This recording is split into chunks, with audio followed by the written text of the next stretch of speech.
Article 2. Whether God is composed of matter and form? Objection 1. It seems that God is composed of matter and form. For whatever has a soul is composed of matter and form, since the soul is the form of the body. But Scripture attributes a soul to God, for it is mentioned in Hebrews 10:38, where God says, "But my just man liveth by faith. But if he withdraw himself, he shall not please my soul." Therefore God is composed of matter and form. Objection 2. Further, anger, joy, and the like are passions of the composite. But these are attributed to God in Scripture. The Lord was exceeding angry with his people. Psalm 105:40. Therefore God is composed of matter and form. Objection 3. Further, matter is the principle of individualization. But God seems to be individual, for he cannot be predicated of many. Therefore he is composed of matter and form. On the contrary, whatever is composed of matter and form is a body, for dimensive quantity is the first property of matter. But God is not a body as proved in the preceding article.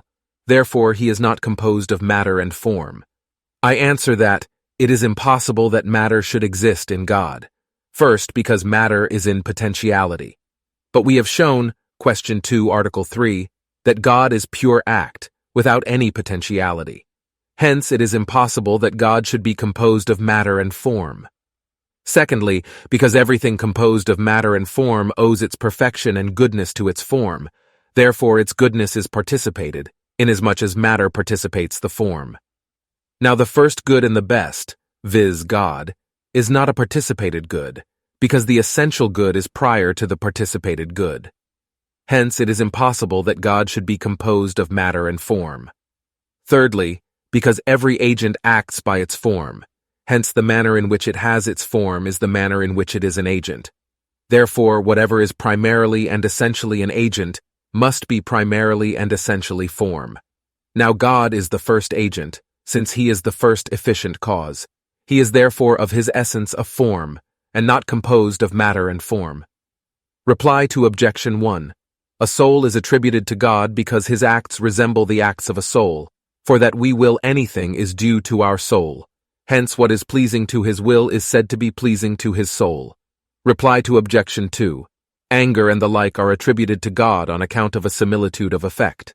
Thus, because to punish is properly the act of an angry man, God's punishment is metaphorically spoken of as his anger.